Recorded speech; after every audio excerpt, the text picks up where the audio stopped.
Bismillahirrahmanirrahim. Assalamualaikum warahmatullahi wabarakatuh. Alhamdulillahirabbil alamin wa bihi nasta'inu ala umurid dunya waddin wa ala alihi wa sahbihi ajma'in. Amma ba'd. Bapak, Ibu, para pencinta literasi, bedah buku yang kami hormati, alhamdulillah, mari pertama-tama kita panjatkan puji syukur kehadirat Allah Subhanahu wa Ta'ala yang telah memberikan nikmat sehat dan nikmat lainnya yang sangat luar biasa banyak kepada kita. Kemudian selawat dan salam kita haturkan kepada baginda Nabi besar Muhammad SAW yang telah memberikan pencerahan terhadap umatnya, yang telah membawa umatnya ke zaman yang perang benderang dari zaman jahiliyah. Hingga saat ini kita bisa bertatap wajah, bertemu wajah, bermuwajahah, meskipun di tempat yang berbeda. Nah, narasumber kita sekarang ada di Samarinda. Ya, Ibu? Ya, betul, Pak. Samarinda. Nah, sementara kita ada di rumah masing-masing, inilah keuntungannya bagi penyelenggaraan bedah buku secara online. Jadi di tempat yang berbeda dengan waktu bersamaan bisa saling silaturahmi. Baik Bapak Ibu yang saya hormati, kali ini adalah bedah buku ke-24. Bedah buku ke-24, narasumber kita adalah Ibu Sri Wahyuni. Bukunya berjudul Episode Terakhir. Tapi sebelum saya mulai dan saya berikan waktu ke Bu Sri, saya ucapkan terima kasih kepada para pencinta literasi yang tidak pernah bosan hadir pada acara kita 1 bulanan sekali. Kemudian saya juga berterima kasih kepada narasumber kita Ibu Sri Wahyuni yang sudah bersedia membedah bukunya pada forum bedah buku ini. Kemudian saya juga berterima kasih kepada Bu Sri Wahyuni karena sudah mendonasikan Zoom kita sehingga acara ini bisa berlangsung full tanpa breakout sampai selesai. Kepada Bapak Ibu peserta literasi semuanya, selama acara mohon mic-nya di mute sebelum masuk pada sesi pertanyaan. Kemudian bagi Bapak Ibu yang membutuhkan e-sertifikat, linknya akan di-share di chat room pada akhir sesi. Pada akhir sesi ya, menjelang akhir sesi. Nanti silakan diklik, kemudian diisi dengan nama dan alamat yang betul. Karena sudah beberapa kali alamat emailnya salah sehingga tidak terkirim. Saya juga berterima kasih kepada senior saya, tadi ada Bang Wahyu, tapi udah keluar lagi. Mental mungkin. Yang terus mensupport kegiatan ini. Terima kasih banyak. Tentang pembukaan atau warming up dari buku sudah kita share dalam unboxing. Mudah-mudahan sudah dilihat semua. Nah, karena itu saat di dalam unboxing memang tidak dipaparkan tentang materi buku karena memang akan dibahas pada forum ini. Itu cuma judul bukunya saja. Tanpa memperpanjang waktu, saya persilakan ke Bu Sri Wahyuni untuk memaparkan materi apel berjudul episode terakhir. Ini episode terakhir judul buku ya, bukan judul PB. Jadi PB-nya masih tetap berlangsung, bedah bukunya masih tetap berlangsung, cuma judul buku yang kita bahas sekarang ini adalah episode terakhir. Silakan Bu Sri. Saya buka screenshotnya. Baik Pak, terima kasih. Sebentar izin saya screen dulu.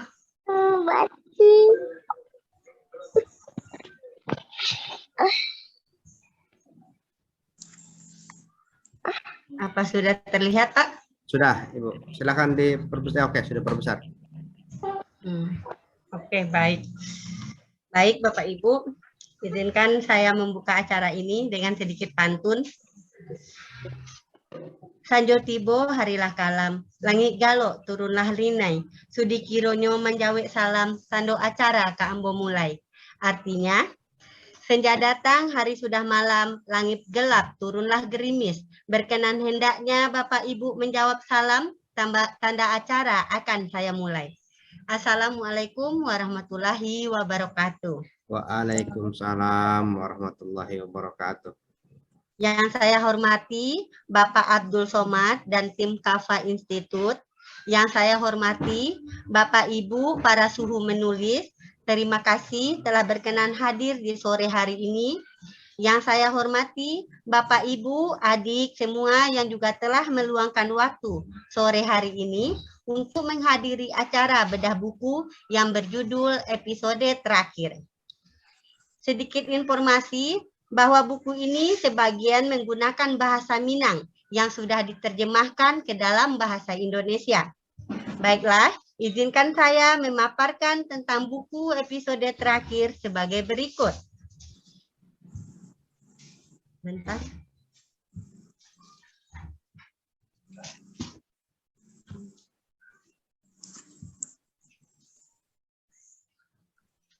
Nah, Tuhan menciptakan manusia dengan wujud yang sempurna.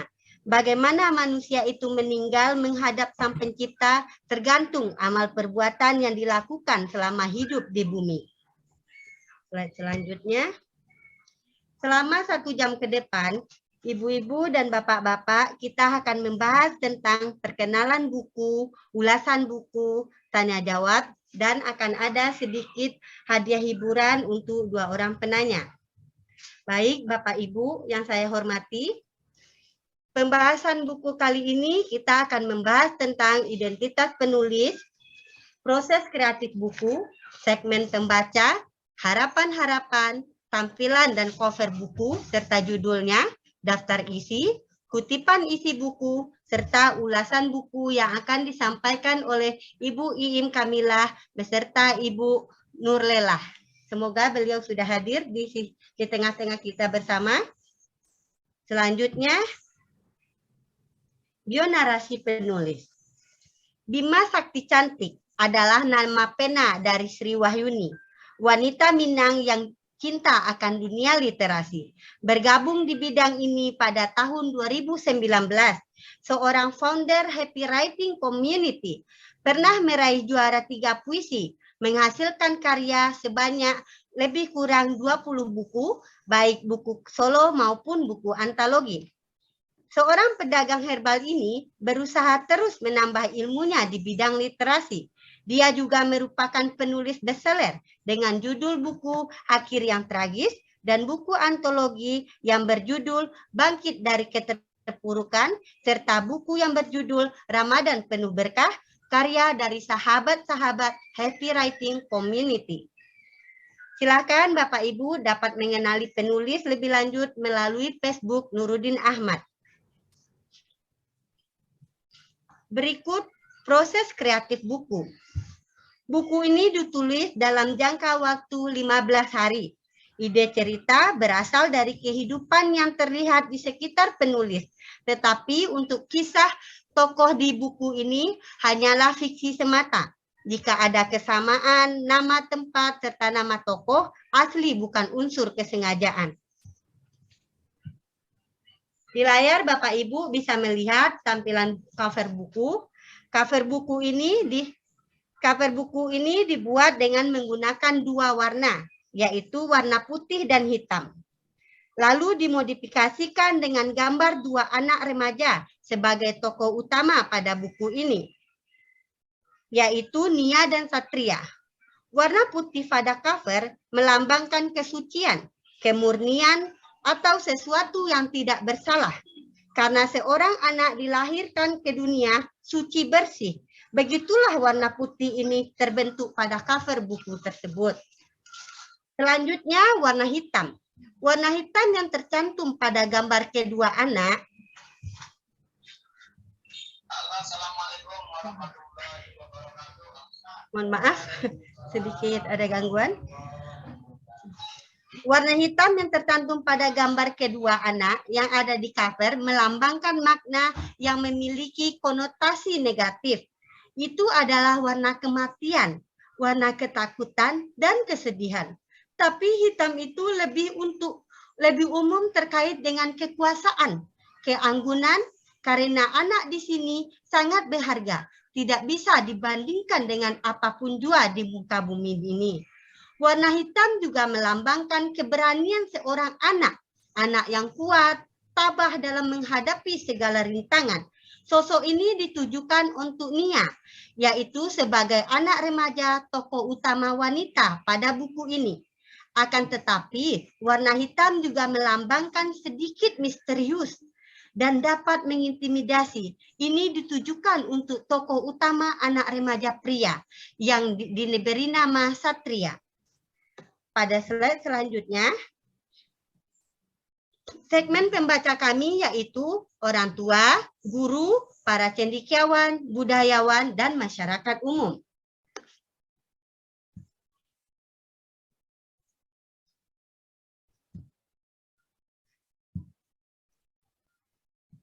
Harapan kami setelah para pembaca membaca buku ini, sebagai orang tua harus bisa lebih memperhatikan anak-anak kita dan mencintai mereka di atas harta dunia. Mengajarkan ilmu agama kepada mereka dari semenjak dini. Gaya penulisan kami bebas, sederhana, mudah dipahami, dan mudah dibaca.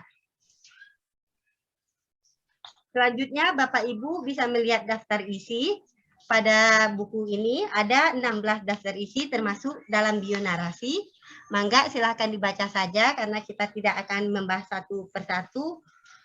Mengingat waktu Indonesia bagian tengah, maghribnya lebih dulu ya Bapak ya. Oh iya, iya. Jadi kami persingkat saja. Harap dimaklumi. Kita masuk kepada kutipan isi buku. Nah, langsung pada bab kedua. Di bab kedua ini, ketika cobaan datang kepada manusia, tiada siapapun yang dapat menghindarinya. Begitu juga dengan Nia dan keluarganya. Hanya rasa saling mendukung antar keluargalah yang mampu untuk manusia mengatasi segala ujian dari Allah Subhanahu wa Ta'ala. Apalagi ketika gempa bumi datang menghadang. Pada bab 2 ini, Bapak Ibu akan diperlihatkan pada ketegangan ketika gempa bumi menghadang di Kota Padang. Saat itu pada tahun 2019. Masuk kepada bab keempat. Bab keempat yaitu mimpi buruk. Di sini peran orang tua sangat dibutuhkan. Mengajarkan anak sedari dini untuk berdoa sebelum tidur adalah tugas dan tanggung jawab kita sebagai orang tua, apalagi seorang ibu. Jangan pernah meninggalkan mereka sebelum mereka tertidur lelap. Nah, hal apa yang membuat Nia bisa tenang ketika mengalami mimpi buruk, padahal saat itu dia sangat ketakutan. Sementara di sisi lain,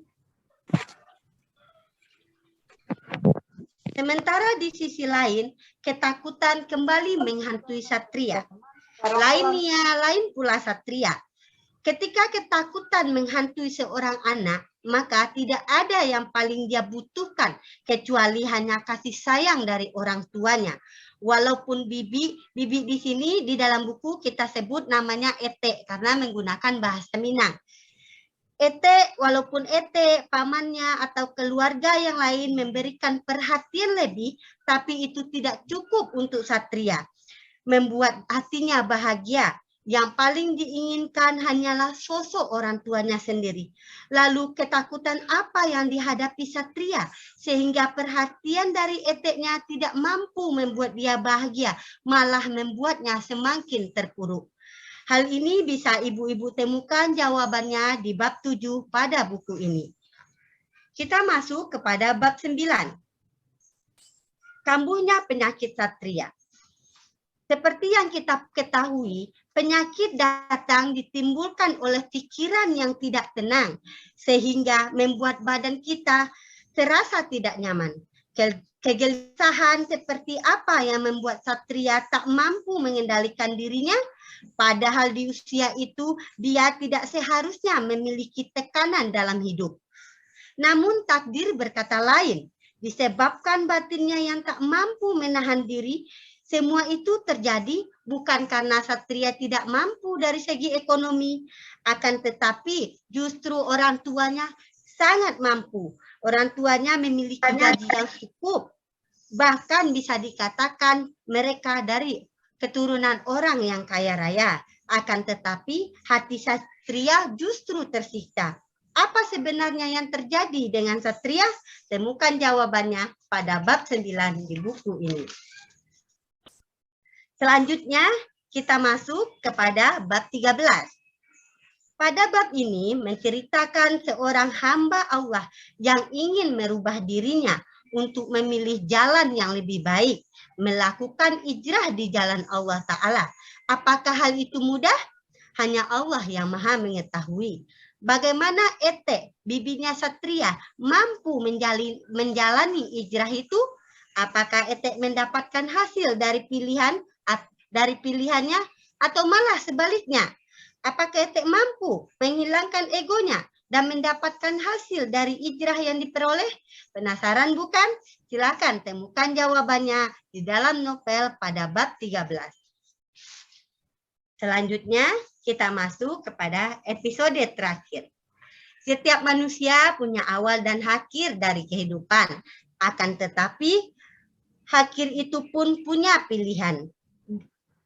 Bisa kita menerima janji yang telah ditakdirkan oleh Allah kapan kita akan dijemput. Bisa juga dengan takdir yang diciptakan sendiri bagi mereka-mereka yang tidak mengenal Tuhannya.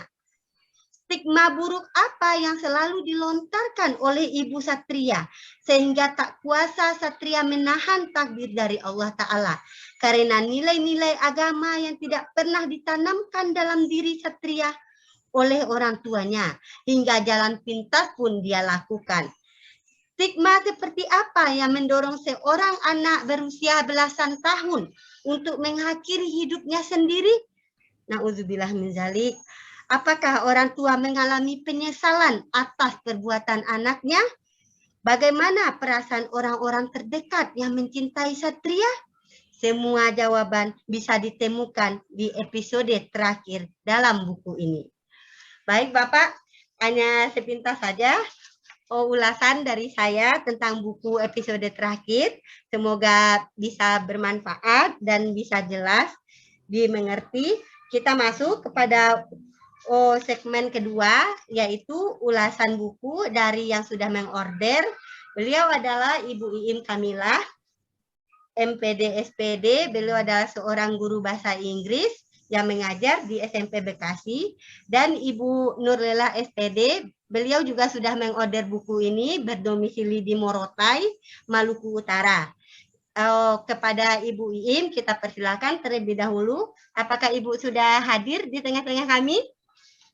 Ya Bu, udah. Oh ya, mangga Ibu, silakan.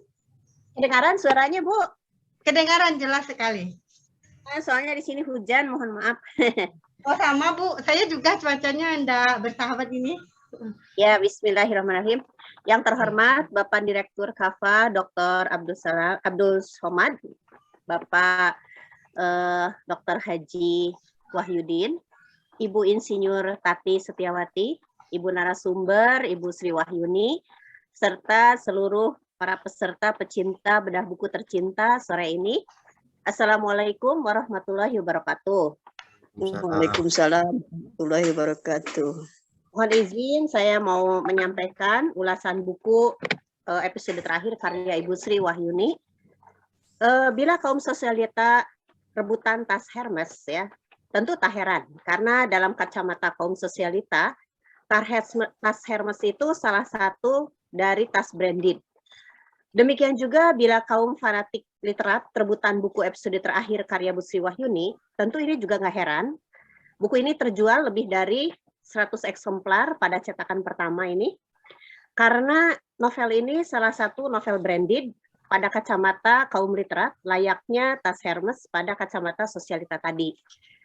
Mau tahu kenapa saya berani bikin statement seperti ini? Jawabannya karena banyak keistimewaan dari novel ini, sehingga layak disebut sebagai novel branded. Namun, bila ada yang tidak setuju, tentu saja itu hak asasi setiap orang, boleh berpendapat, boleh sepakat untuk tidak sepakat, tapi barangkali ini salah satu penyebabnya karena belum pernah membaca novel ini. Oke, kita kembali ke laptop. Begitu kata Mas Tukul ya, kalau boleh saya pinjam istilah beliau. Mohon izin saya ulang, apa sih yang bikin saya berani bilang statement sebagai novel branded, tapi dan saya berani standing applause terhadap novel ini. Banyak sekali keistimewaannya, itu alasannya. Di antaranya novel ini dari sejak awal hingga akhir, setelah saya baca, kaya dengan trik pemikat hati yang memiliki daya tarik yang membuat pembaca itu tidak ingin melepas buku sejak melihat covernya, membaca judulnya hingga tamat membaca buku itu, dan pembaca terus terikat dalam kepenasaran serta kejutan demi kejutan yang menggelegar kejutannya tuh ya, bukan kejutan biasa. Misalnya, ketika baru saja membaca paragraf awal di bab 1 di bagian opening, penulis telah menyuguhkan pembaca pada diksi yang menyambar bagai petir dan kayaknya bacanya tuh duer gitu ya ketika membacanya. Kenapa demikian? Karena baru juga baca sudah ada suguhan kata-kata satria gantung diri misalnya gitu. Loh, kok pembaca kan langsung jantungan ya. Di satu pihak pengen tahu, di satu pihak ketakutan, tapi penulis memanfaatkan adrenalin seperti itu dari diri pembaca. Sehingga pembaca pengen tahu, kenapa satria gantung diri? Bagaimana selanjutnya kalau sudah gantung diri? Ini apa-apaan, kok ngeri banget gitu kan? Nah, pembaca juga telah berhasil dibuat terlempar ke alam imajinasi. Pembaca terangsang untuk berpikir keras dan ingin tahu kelanjutannya. So what? Apa gerangan setelah satria gantung diri? Oh ya, sebelum opening, saya bidik dulu judulnya. Saya berikan apresiasi juga terhadap judul bukunya, episode terakhir. Nah, ini merupakan jenis buku yang eksentrik dan eksklusif, juga memiliki daya jual. Karena sudah dipastikan semua orang apabila judulnya seperti ini, tentu ada rasa kepenasaran. Episode terakhir. Episode terakhir apa? Nah, andaikan semua orang memiliki anggaran keuangan yang cukup untuk pos buku dalam anggaran bulanannya, tentu tak akan berpikir dua kali untuk ingin segera memiliki buku ini. Dan kemudian memuaskan diri dimanja dengan isi dan buku dan judul yang mengundang ini. Baik, kita lanjutkan dengan trik berikutnya. Berikutnya, teknik cantik berada pada akhir tiap bab yang digunakan oleh penulis. Di tiap akhir selalu ada kejutan demi kejutan yang betul-betul merupakan surprise, yang merupakan lead-in menuju bab berikutnya. Trik ini juga membuat pembaca terus penasaran dan terpikat. Ingin tahu, setelah bab ini ada apa? Mengapa? Dan tentu jawabannya akan diketahui ketika pembaca sudah mulai menyentuh bab lanjutannya. Nah, analogi ini saya ibaratkan sebagai ketika kita makan cemilan gitu ya. Ada makanan cemilan yang apabila sudah cemilan itu terhenti di lidah pada kecapan yang terakhir, kita merasa kok makanan ini enak dan kemudian ada rasa ketagihan ingin makan lagi. Nah, seperti ini novel Bu Sri itu. Jadi ketika babnya mau berakhir, ada rasa yang membuat kita ketagihan. Ini gimana nih lanjutannya gitu kan? Nah, seperti itu. Kemudian saya baca bab demi bab lagi. Saya lihat di situ ada selalu strategi jitu, sehingga rasa kepenasaran itu terus dipancing hingga akhirnya pembaca terjawab sudah puncak kegelutan kepenasaran yang terus menggelayuti dalam permainan penulis, yaitu berada di bagian penutup Nah, bagian penutup itu merupakan puncak kesimpulan akhir yang sangat memuaskan, sangat dramatis, mengguncangkan, dan memborbardir habis perasaan pembaca. Tak ayal pembaca dibuat puas, meski harus puasnya itu bukan puas happy ending seperti cerita biasa yang happily ever after, tetapi ini terhenyak, terhempas, terbelalak hingga lemas, gitu kan. Kemudian para pembaca dijamin menghela napas ketika pembaca sampai di tangga lembaran terakhir novel ini. Nah, selain itu, novel ini juga mendekatkan pembaca pada unsur kedaerahan, sehingga dapat memperkaya wawasan budaya dan bahasa, karena cukup banyak percakapan yang mengangkat bahasa ibu, mengangkat juga nilai religius dan pesan moral, berupa parenting yang terkupas dengan dominan dan kuat mewarnai novel ini. Hal lainnya yang patut diacungi jempol, yaitu tentang penokohannya. Di novel ini adalah salah satu tokoh, yaitu Mama Rahmat, yang begitu penyayang dan penuh pengorbanan, ulas asih dan tidak pilih kasih. Namun, sisi manusianya terangkat, yaitu dia juga punya kelemahan di masa lalu. Misalnya, dia tidak hafal bacaan-bacaan sholat, gitu ya. Dia juga kurang menyembah Allah Subhanahu wa Ta'ala, sehingga kemudian dengan cerdasnya penulis memberikan suatu edukasi kepada pembaca, tidak dengan menggurui, tetapi dengan mengangkat menjadi trik daya tarik, yaitu membalikan kelemahan Mama Rahmat ini menjadi titik balik menuju kelebihan, sehingga aura husnul khotimah dari Mama Rahmat ini menyeruak. Nah, ini cara penokohan yang keren, karena jujurnya ya, pembaca tuh kurang suka pada tokoh yang terlalu sempurna. Itu bikin iri dan jauh dari realita. Memang ini fiksi, tetapi harus menggambarkan realita. Misalnya ya, tokoh yang tidak disukai oleh pembaca umumnya adalah dia sangat baik, tidak memiliki cacat sedikit pun, atau sangat buruk tanpa punya satu kebaikan pun. Nah, tapi berbeda dengan sosok Mama Rahmat yang diangkat oleh penulis ini, sukses ditampilkan oleh penulis sebagai sosok yang memuaskan pembaca karena mendekati realita dan wajar, ya, terlihat wajar, yaitu memiliki banyak kesempurnaan, tetapi juga ada kelemahan. Selebihnya dari novel ini juga dari segi alur ceritanya mengagumkan. Novel ini ditulis juga dengan teknik yang keren, yaitu teknik penulisan dengan POV atau point of view yang penuh dinamika. Cukup sering point of view-nya itu beralih sudut pandang dalam novel ini, sehingga saat pembacanya, sang pembaca itu dirangsang untuk cerdik berpikir. Membayangkan diri di sesi ini dia sedang memerankan tokoh siapa, gitu. Seolah-olah si pembaca itu dilibatkan menjadi tokoh tersebut. Nah, kerennya pembaca akan bisa menebaknya, meskipun awalnya agak bingung, ini saya sebagai siapa gitu kan. Nah, ini kok juga seperti diulang-ulang. Nah, tapi itulah daya seni dari novel ini, membuat novel ini tidak monoton, sehingga pembaca tidak bosan dan tidak gampang menebak begitu saja bila tidak kritis. Dan kekritisan juga ini terus mengikuti alur dari awal hingga akhir, dan juga pembaca terbangkitkan daya imajinasinya tanpa henti. Kemudian novel ini juga akan semakin salah satu pandangan saya, novel ini akan lebih berkualitas bila di cetakan berikutnya ada beberapa hal yang disempurnakan dalam etika penulisan. Di antaranya, 1, cara penulisan bahasa daerah, sesuaikanlah dengan Puebi, yaitu dicetak miring. Yang kedua, ada beberapa percakapan atau dialog teks yang seharusnya menggunakan tanda koma, tapi tertulis menggunakan titik, padahal bukan akhir kalimat. Contohnya, di novel halaman 8, ada Nia, tanda kutip titik, dilanjutkan jawabnya singkat. Nah, ini sepertinya kurang tepat, karena kalau ada kata lanjutannya, sebaiknya Nia, bukan titik, tetapi Nia, koma, gitu ya. Kemudian di halaman 9 juga, di sini ada hal yang sama dengan kasus ini, yaitu penggunaan titik bukan pada akhir kalimat, yaitu diantaranya di dialog teks yang ke-1 dan ke-4. Kemudian hal-hal yang perlu disempurnakan di cetakan berikutnya, barangkali adanya typo berbentuk huruf kapital di halaman 10, yaitu kupikirkan. Huruf P-nya besar, nah ini sebaiknya P-nya kecil saja ya, karena tidak sinkron dengan Puebi. Keempat, tokoh Mama Satria dan Mama Nia sebaiknya dipertajam lagi sehingga mendekati realita. Jadi tidak terlalu terlihat seperti fiksi. Karena kebagusan dari suatu cerita meskipun fiksi, tapi dia menyerupai kepada natural ya.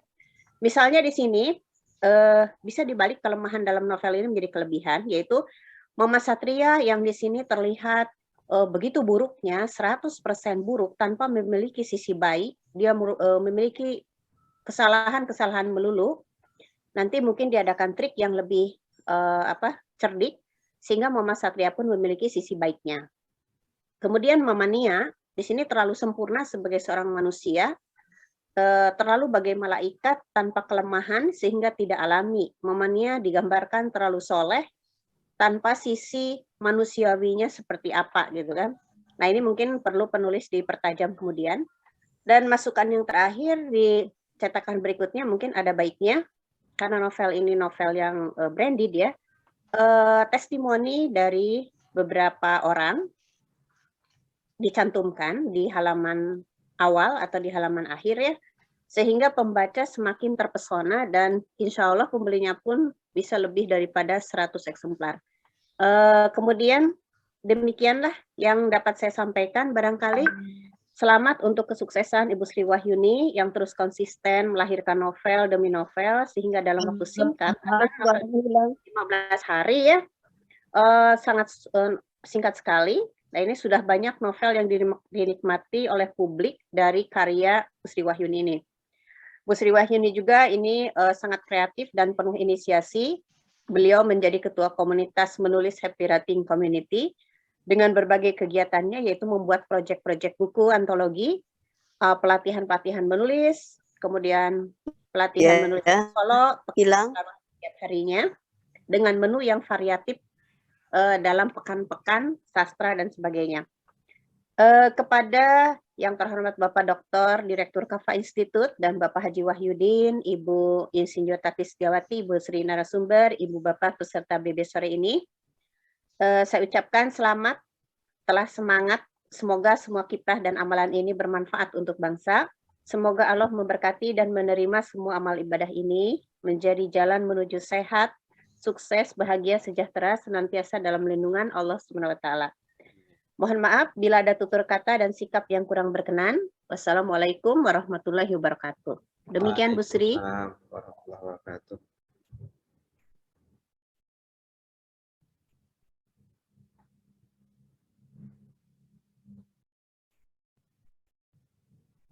Ibu di mute itu Ibu.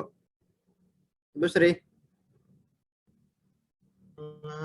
Ya. Oh iya, maaf lupa Pak. Oh baik, terima kasih Bu Im, jazakumullah atas masukan-masukan yang sudah diberikan kepada kami. Semoga ke depan cetakan buku ini bisa lebih baik lagi. Baik, untuk ulasan yang kedua, kita langsung saja kepada Ibu Nurlela dari Morotai. Apakah Ibu sudah ada, Ibu? Assalamualaikum. Bu Nurlela? Tadi ada. Ada di sini Ada nama nih, beliau. ada. Mangga Bu Nurlela. Assalamualaikum. Ini sudah saya Bagaimana Ibu? Sudah saya pin ini. Bentar. Assalamualaikum. Ibu Sri tidak ada suaranya. Oh, ini ada. Silakan, Bu. Ya, Nurlela. mangga Bu. Mangga Bu. Dengan saya, Bu. Dengan saya? Iya, iya. Ya, suaranya jelas. Mangga, silakan. Ya, Assalamualaikum warahmatullahi wabarakatuh. Salam. Yang terhormat semua narasumber ataupun para pemirsa dalam bedah buku yang diadakan sore ini, saya ingin sedikit mengomentari tentang buku yang ada di Ibu Sri buat, terutama episode terakhir. Ulasannya seperti ini. Kalau bercerita tentang episode terakhir, itu ternyata disampaikan lengkap oleh tadi Ibunda kita, Ibunda Iim ya, untuk ulasan-ulasannya. Saya hanya mengomentari bagian ceritanya. Jadi ceritanya pemirsa ini diajak untuk betul-betul menikmati acara atau menikmati tulisan yang Bunda Sri buat, sehingga jujur tanpa disadari ketika ini pengalaman saya, ketika saya membaca buku episode terakhir, tanpa sadar ya saya kok dibuat penasaran dari bab ke bab itu. Dari bab ke bab saya dibuat penasaran. Saya tidak menyadari kalau saya sedang masak, sehingga ini pengalaman saya. Baru kali ini saya membaca novel dan ternyata ceritanya Ibu Sri itu di dalam episode terakhir sungguh sangat membuat motivasi khususnya untuk para ibu-ibu yang karirnya sangat menanjak, karirnya sangat menonjol, tetapi lupa dengan keluarga. Itu yang saya baca dari Ibunda Sri bukunya episode terakhir. Jadi mungkin ini sekilas lalu cocok sekali dengan kehidupan di kota metropolitan khususnya. Dan ini sangat-sangat menyentuh perasaan khusus sebagai seorang ibu. Kepada siapapun dia, alangkah bagusnya jika buku ini sebagai acuan bahwa bagaimanapun kondisi karir itu janganlah melupakan anak, gitu yang saya dapatkan dari buku Sri ya, Ibunda Sri menuliskan penuh dengan sukacita. Dan satu kejujuran yang ingin saya sampaikan di sini, jujur saya terlena dengan membaca buku Ibunda Sri episode terakhir. Saking terlenanya saya, sampai apa yang saya masak jadi gosong. Hilang semua. Masya Allah. Saya bilang begini, ini jujur ya, saya bilang begini, orang kok lagi masak sampai ke sini bau gosongnya. Padahal itu saya sendiri yang lagi masak. Saya membacanya dalam episode terakhir itu sambil betul-betul menghayati tentang perannya Satria, bahwa sebenarnya Satria itu sangat membutuhkan kasih sayang. Akan tetapi kasih sayangnya itu orang tuanya tidak menyadari bahwa itu merupakan suatu amanah. Nah, di sini ini khususnya kepada ibu-ibu yang punya karir yang sangat bagus. Tolong buku ini menjadi referensi buat ibu-ibu semuanya, khususnya yang ada di HWC pada umumnya, bahwa setinggi apapun karir yang hari ini dicapai, jangan melupakan amanah dari Allah, yaitu anak. Sehingga dari amanah tersebut, dengan adanya buku yang episode terakhir ini merupakan catatan besar bagi siapapun, dimanapun dan bagaimanapun, sesibuk apapun, bahwa hendaknya yang namanya anak itu menjadi prioritas utama, bukan hanya karir. Begitu maksud saya. Terima kasih untuk semuanya. Salam sehat semuanya, salam semangat. Bukunya Ibunda Sri cukup bagus, menjadi referensi buat ibu-ibu yang lagi sibuk berkarir ya. Itu pesan saya, nikmati bukunya, tidak seperti saya sampai gosong karena saking menikmati buku episode terakhir. Ini tanpa sadar masakan saya jadi gosong. Begitu Ibu, itu yang dapat saya sampaikan. Selanjutnya mengenai ulasan yang ada sedikit kekurangan itu di halaman 89. Tapi sudah saya sampaikan ke Ibunda Sri bahwa kekurangannya sudah saya sampaikan, hanya itu saja. Yang lainnya cukup bagus semua. Hanya di halaman 89 saja yang sudah saya berikan di mana letak kekurangannya tersebut. Itu saja, salam untuk Ibunda Iim, salam untuk semuanya, dan untuk Ibunda Sri, sukses ya. Itu bukunya mudah-mudahan menjadi pemicu buat ibu-ibu yang sedang berkarir tinggi. Dan dari Morotai, saya mengucapkan selamat mengikuti seterusnya. Terima kasih. Assalamualaikum. Waalaikumsalam warahmatullahi wabarakatuh. Terima kasih Ibu, Masya Allah luar biasa. Sampai gosong pula masakan Ibu ya. Baik Ibu. Oh, terima kasih Ibu-Ibu, Bapak-Bapak yang telah menghadiri acara ini. Oh, mungkin kita lanjut sedikit. Kita minta kepada Ibu pembina kami, yaitu Ibu Tati Setiawati, Pak. Silakan. Ya, sekarang beliau sedang menghadiri acara ini. Mangga Ibu Sri ingin mengetahui dari Ibu bagaimana menurut Ibu tentang kiprah Sri selama berada di literasi ini. Bebas Ibu penyampaiannya sesuai yang Ibu amati di grup Happy Writing Community. Silahkan Ibu. Bu Tati, apakah Ibu ada Ibu?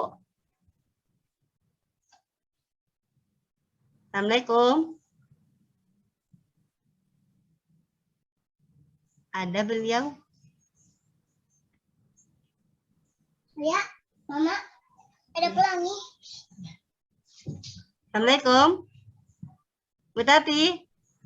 Bu Tati ini adalah pembina kami ya Pak di Happy Writing Community.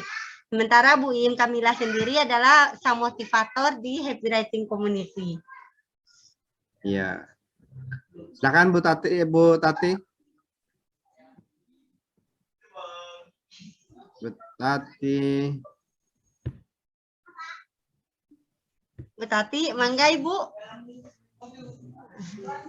Mohon izinnya Ibu untuk menyampaikan pendapat Ibu bagaimana.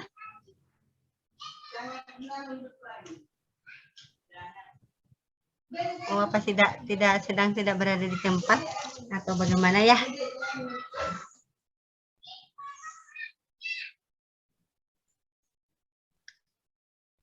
Bagaimana Pak? Apa langsung kita tanya jawab saja dulu? Oke. Nanti kalau Bu Tati bisa dibuka mic-nya, kita kasih kesempatan. Iya, kesempatan. Mangga. Baik, Bapak Ibu, baik.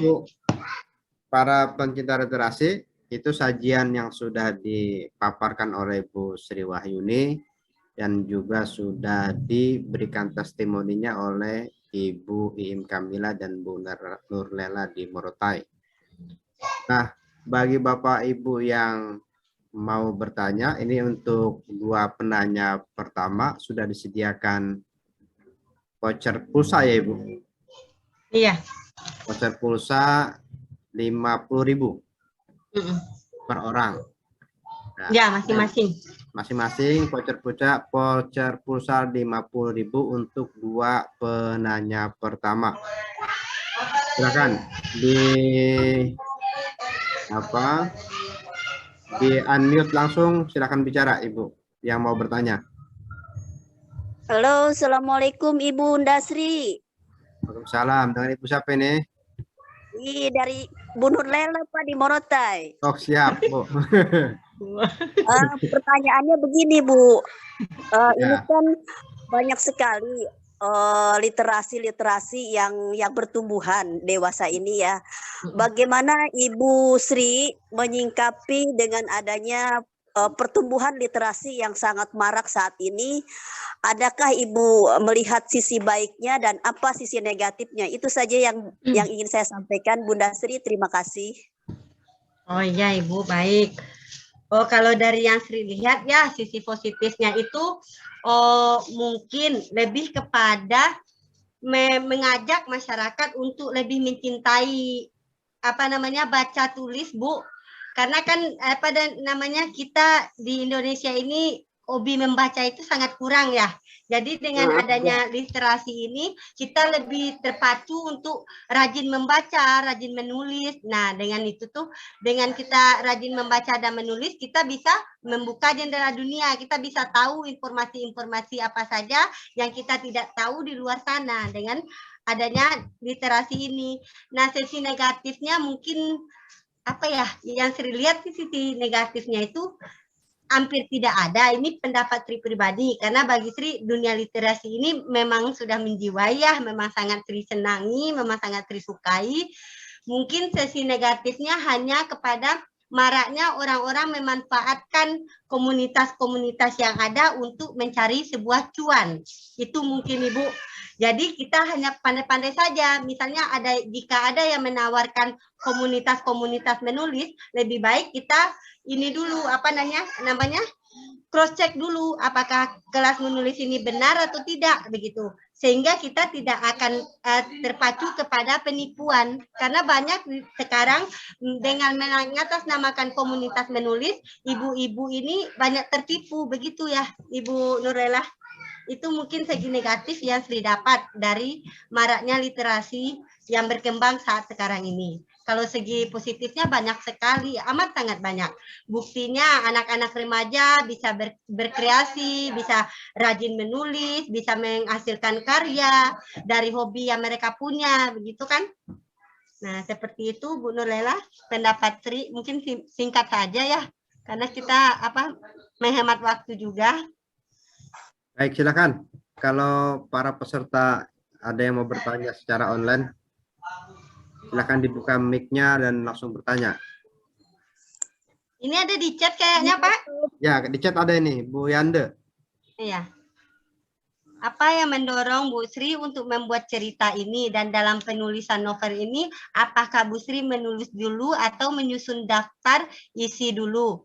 Karena saya pernah mencoba keduanya, ada kesulitan ketika langsung ditulis dan lebih mudah menulis daftar isinya dulu. Oh begitu, mangga Ibu. Nah, dari yang mendorong Sri untuk menulis buku ini adalah karena pandangan pribadi Sri terhadap orang tua zaman sekarang, apalagi mamah-mamah muda gitu ya, yang sibuk dengan sosial media. Mungkin kita pribadi pun mempunyai kelemahan yang sama ya. Nah, sehingga mereka lupa akan pendidikan agama terhadap anak-anaknya. Dan banyak juga orang tua yang Sri lihat membanding-bandingkan anak yang satu dengan yang lainnya. Misalnya yang satu berprestasi, itu sangat disanjung. Sementara yang satu punya kelemahan, mereka justru sering memarahi, memaki, atau bagaimana. Begitu Bu. Sehingga mendorong Sri pribadi untuk membuat cerita ini. Dan yang paling penting, cerita ini pernah terjadi kepada teman Sri sendiri di waktu SMP. Jadi teman Sri pernah meninggal dunia karena bunuh diri akibat kelalaian orang tuanya yang hanya sibuk dengan karirnya. Padahal mereka orang kaya raya. Padahal mereka hanya mempunyai anak satu-satunya. Akan tetapi namanya bukan Satria. Nama tokoh ini hanya fiksi Sri saja, hayalan Sri saja. Tidak perlu kita sebut nama aslinya karena beliau juga sudah almarhum ya. Beliau sudah meninggal. Nah, jadi tidak perlu juga kita sebutkan kejelekan orang, begitu ya Bu ya. Nah, itu yang mendorong Sri menulis cerita ini.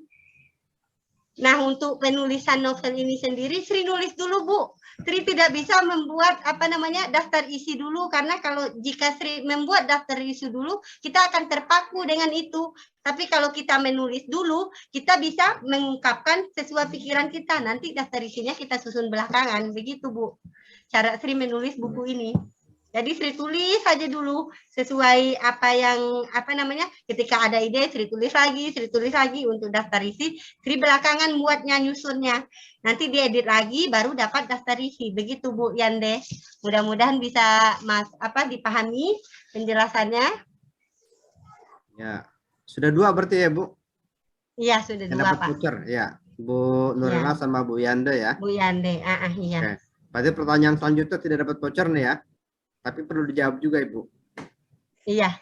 Iya. Masya Allah, mubarak Bu Sri, sukses selalu. Jazakumullah Bu Nurjana.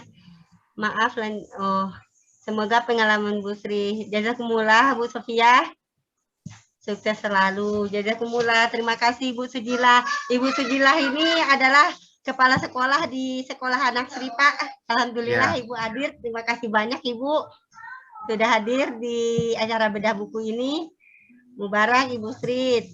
Jazakumullah Fika, terima kasih banyak.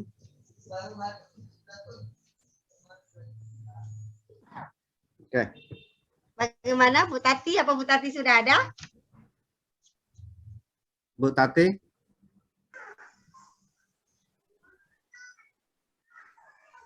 Bu Tati ada di ruangan kah? Oke. Silakan, lanjutkan Bu. Nah, sekarang kita promosi ya. Jadi bagi Bapak Ibu yang berminat dengan buku episode terakhir ini, alhamdulillah ada ready stock. Jadi pas pesan bisa langsung kami kirim. Jika memesan dengan jumlah banyak untuk perpustakaan bisa mengikuti OpenPo untuk dicetak kembali, untuk dicetak ulang ya dalam jumlah banyak karena stoknya cuma ada 7 buku, 10 buku cuma stoknya. Nah, bisa ibu-ibu hubungi, nomor teleponnya ada di layar, silahkan di screenshot nomor teleponnya saya, jadi ibu-ibu bisa hubungi saya untuk pemesanan buku tersebut. Mudah-mudahan bermanfaat.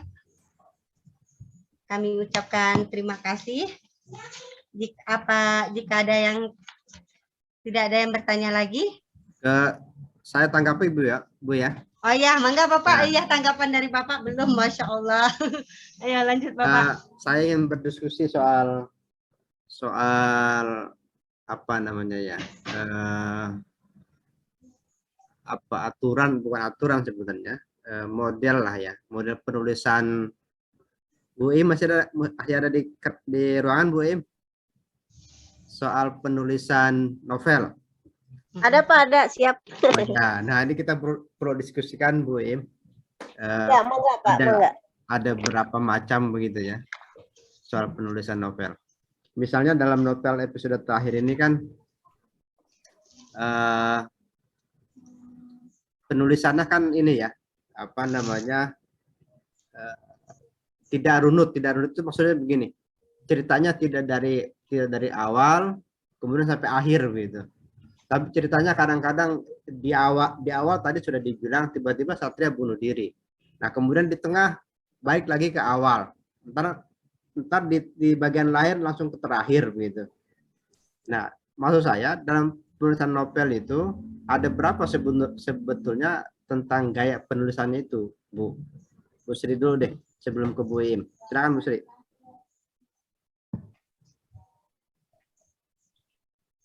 Ya Pak. Halo? Iya. Hujan. Oh. Apa ini? Bu Im paham maksud saya?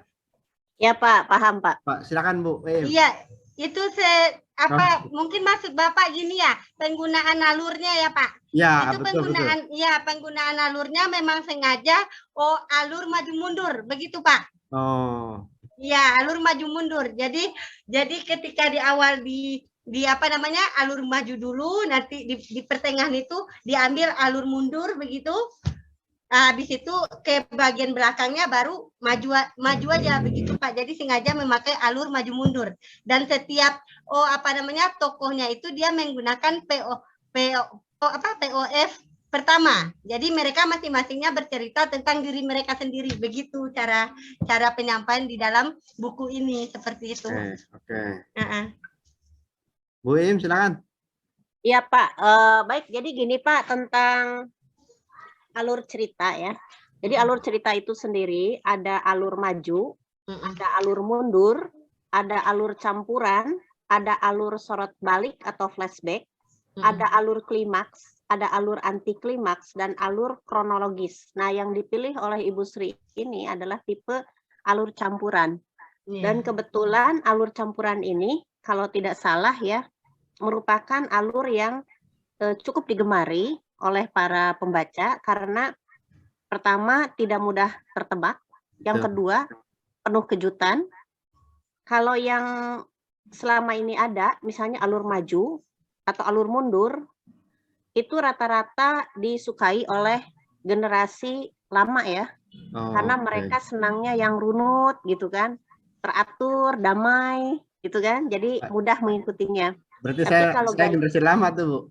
Oh, enggak apa-apa.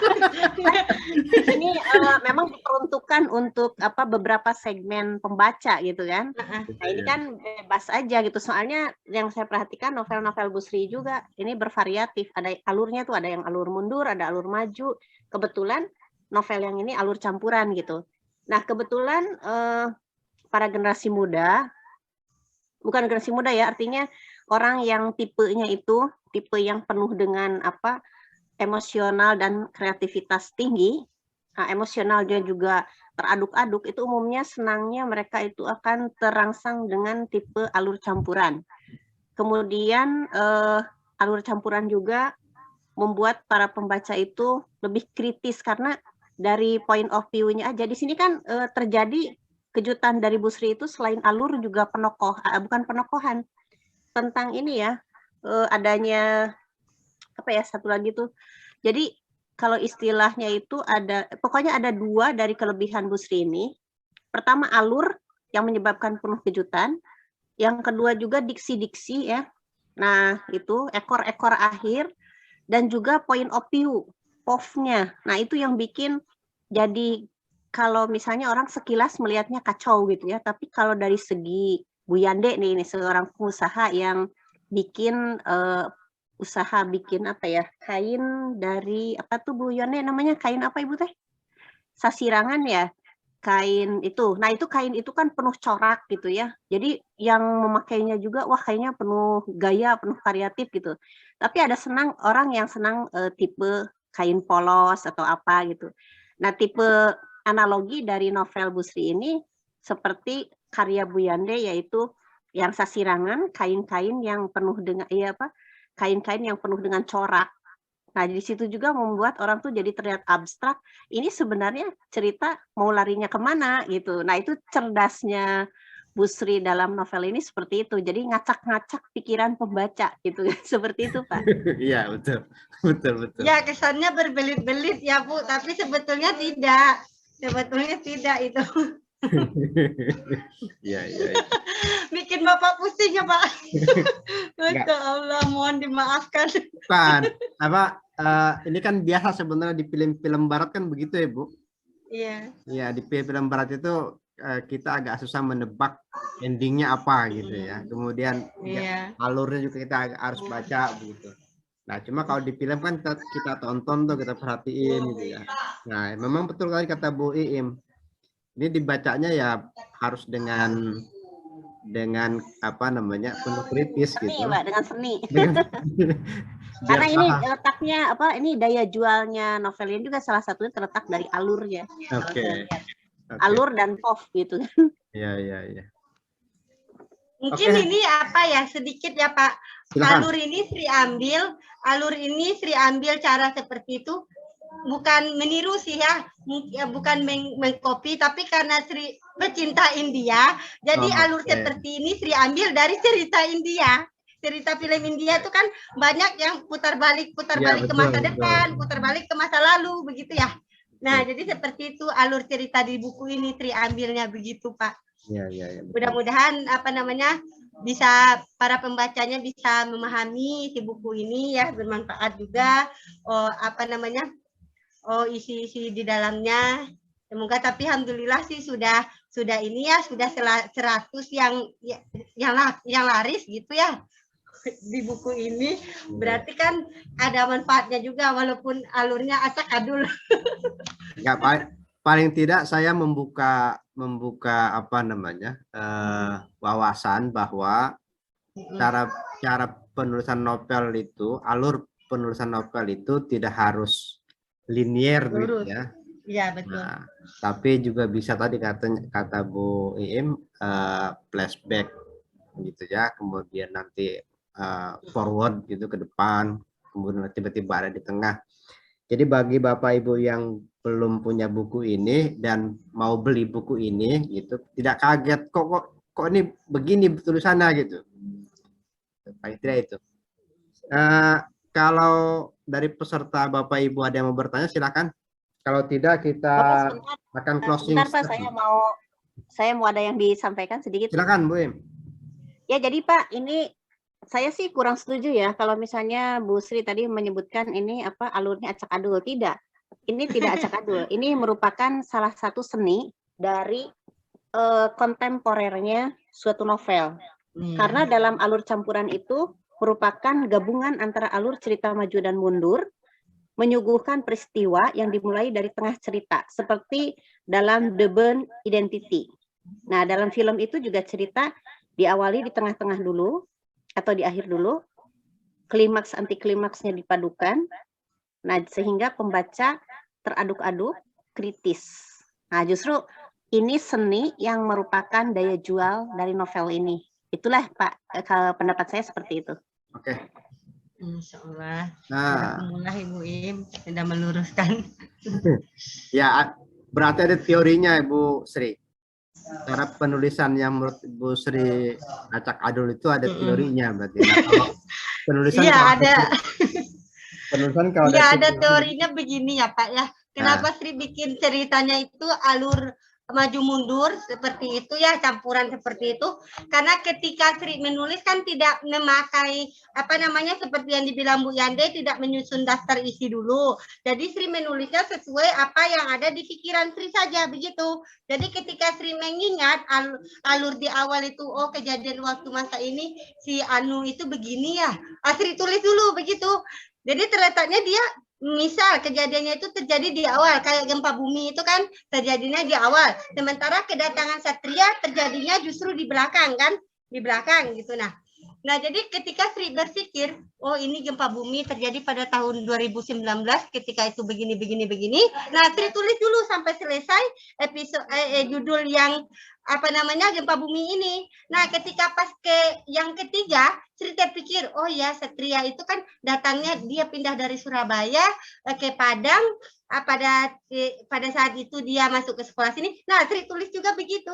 Jadi ketika itulah tibanya munculnya alur yang campuran tadi Pak begitu. Jadi karena tidak menyusun dulu daftar isi sehingga alurnya bisa bercampur-campur seperti itu karena kita menulis apa yang ada di pemikiran kita, apa yang kita ingat saat itu kita tuangkan. Nah, makanya sering bilang di kelas menulis saja apa yang Ibu buat, nanti di mana letak awalnya, disitulah jadi sebuah buku, begitu Pak. Mungkin hanya itu saja teori yang bisa Sri bagi ya, cara penulisan setiap novel Sri memang cara penulisannya seperti itu, hampir seperti semua. Sudah 9 buku solo yang Sri tulis, hampir alur yang Sri pakai itu alur maju mundur seperti itu. Hampir semua novel yang Sri tulis itu maju mundur semua alurnya. Tidak ada yang lurus seperti kisah buku yang zaman dulu ya, buku. Kalau Sri pernah baca bukunya Mbak Asma Nadia, itu buku Mbak Asma Nadia juga alurnya maju mundur. Seperti buku yang berjudul Sorga yang tak dirindukan. Nah, itu alurnya juga maju mundur, Pak. Seperti itu.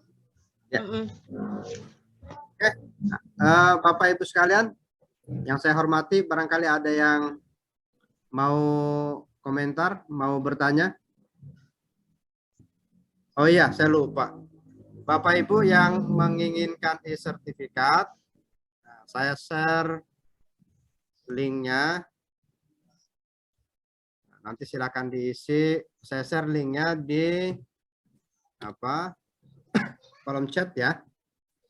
Saya share link kolom chat. Nanti diisi dengan alamat email yang betul, namanya yang betul, kesalahan penulisan pada nama dan alamat bukan jadi tanggung jawab Kava Institute, dan dipastikan kalau salah alamat juga tidak akan sampai gitu.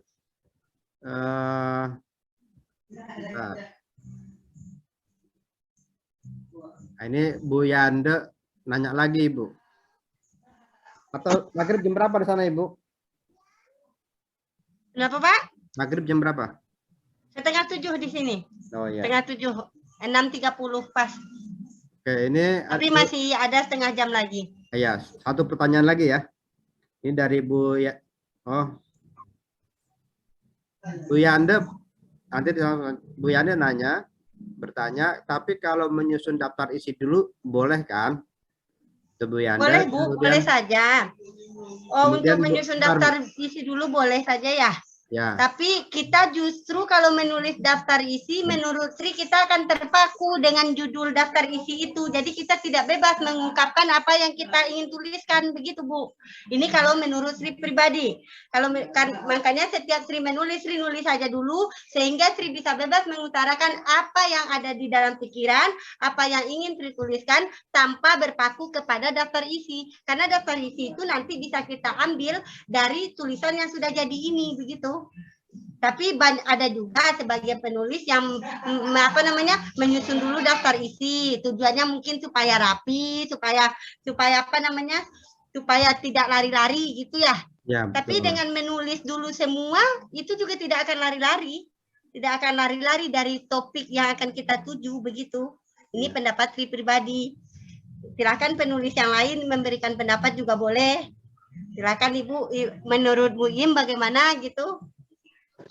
Kalau menurut pendapat saya, Bu, ya sama saja ya. Jadi kita tergantung dari gaya apa. Misalnya kalau gaya free writing ya, yang umum aja dulu, yang umum ya. Memang setiap penulis memiliki gaya tersendiri.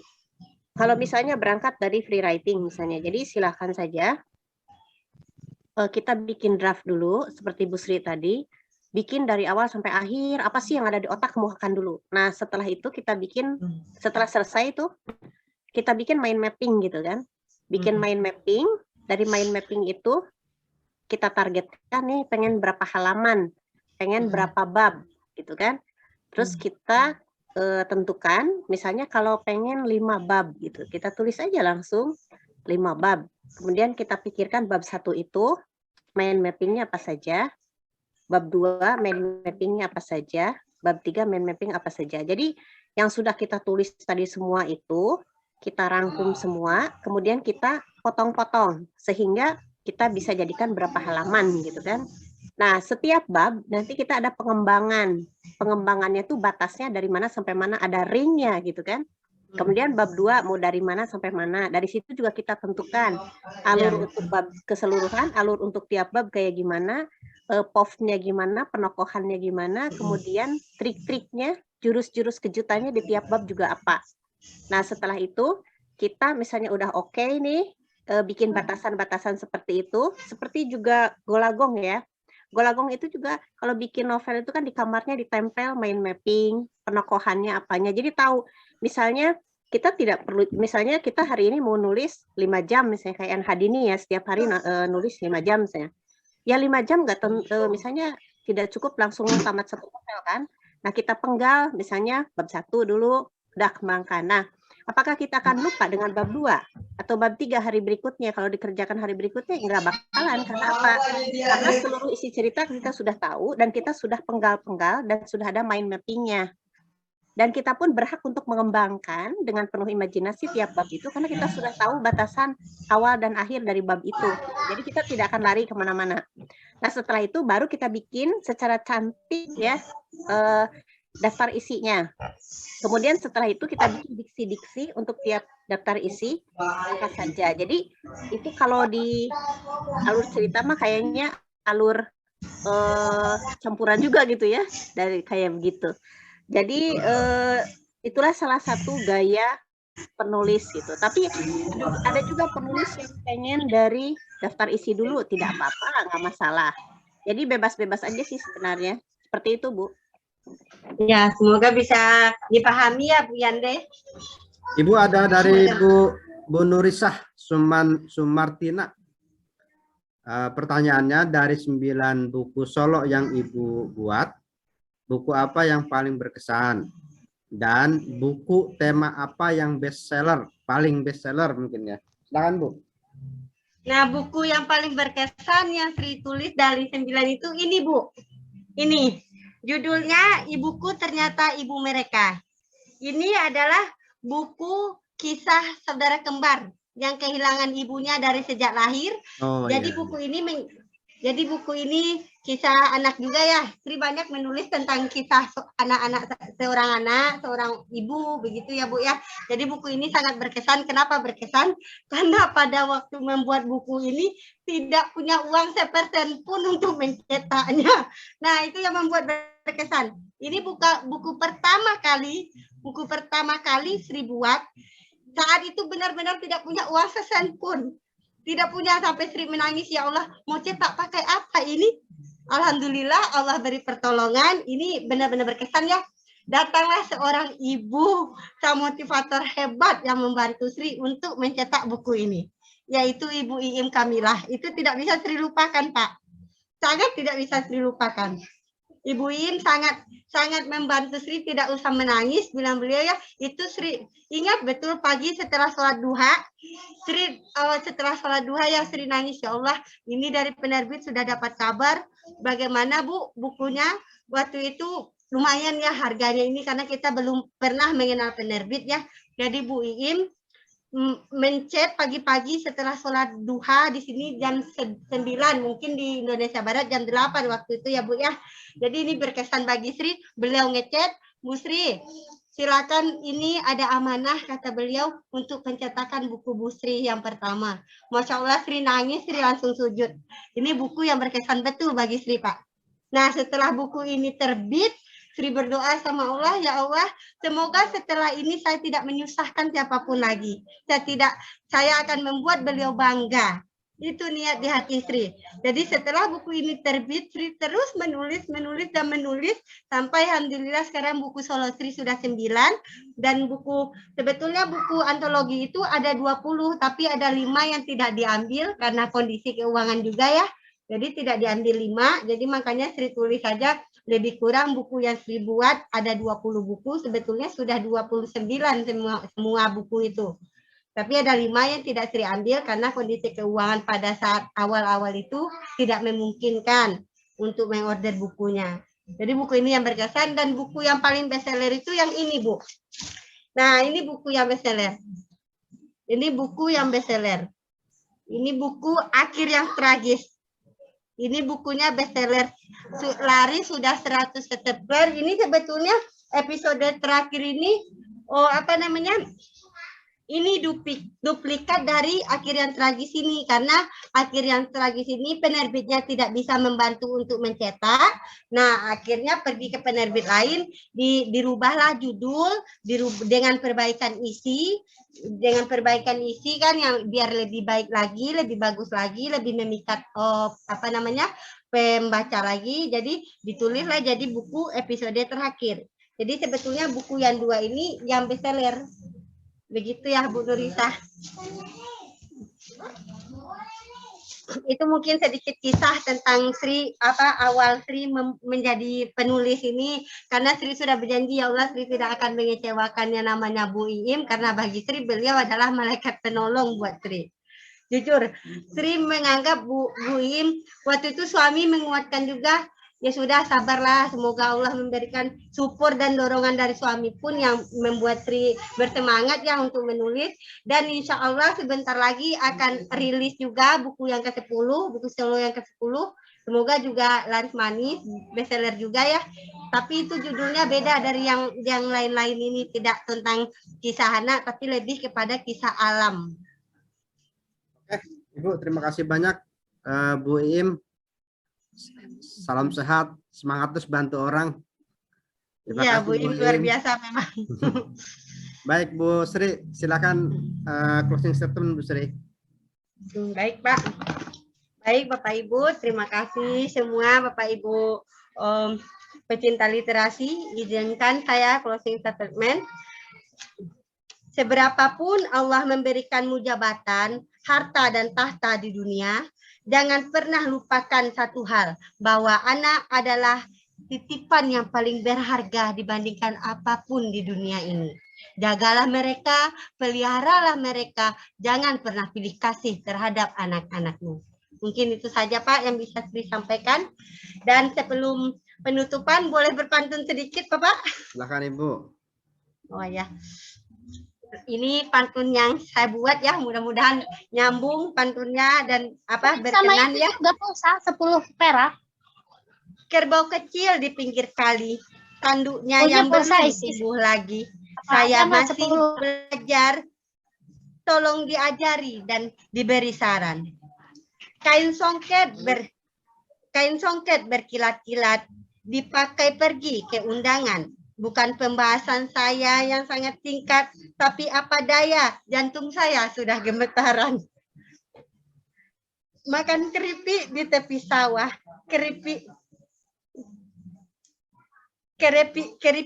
jangan sampai jatuh. Wabillahi taufik wa hidayah. Wassalamualaikum warahmatullahi wabarakatuh. Waalaikumsalam warahmatullahi wabarakatuh. Terima kasih Bu Sri sudah bersedia menjadi narasumber pada bedah buku Kafa Institute yang ke-24. Bapak Ibu para pencinta literasi, saya juga aturkan terima kasih yang tidak bosan-bosan untuk join dalam acara kita bedah buku. Bagi siapa saja yang berminat membedah bukunya di sini silakan. Yang mau join di grup juga silakan. Kemudian pada bedah buku ke-25 juga sudah antri, sudah ada, alhamdulillah. Ini juga menarik bukunya, buku Ibu Haifah Zahra. Buku Haifah Zahra ini judulnya apa ya? Bu Haifah ada di ruangan? Bukunya soal matematik, nanti kita bedah di unboxing saja. Baik, para Bapak Ibu, para pencinta literasi yang saya hormati, saya mengucapkan terima kasih banyak. Mohon maaf sebesar-besarnya bila banyak kesalahan, dan saya yakin banyak kesalahan. Juga terima kasih kepada Bu Sri yang sudah bersedia membedah bukunya, sudah bersedia mendonasikan chatnya, Zoom-nya pada acara ini sehingga acara tidak di breakout begitu ya. Kemudian terima kasih juga kepada Bu Iim Kamila sebagai testimoni yang telah memberikan testimoni, juga menjadi narasumber kita hari ini tentang teori penulisan novel tadi itu ya. Kemudian kepada Bang Wahyudin juga saya ucapkan terima kasih. Bapak Ibu, mudah-mudahan semuanya dalam keadaan sehat, tetap diberikan kelimpahan rezeki, bisa hadir kembali pada acara bedah buku ke-25. Saya kira itu, kita akhiri pertemuan ini dengan bacaan alhamdulillah. Alhamdulillahirabbil alamin. Kita tutup. Assalamualaikum warahmatullahi wabarakatuh. Waalaikumsalam warahmatullahi wabarakatuh. Terima kasih Bapak.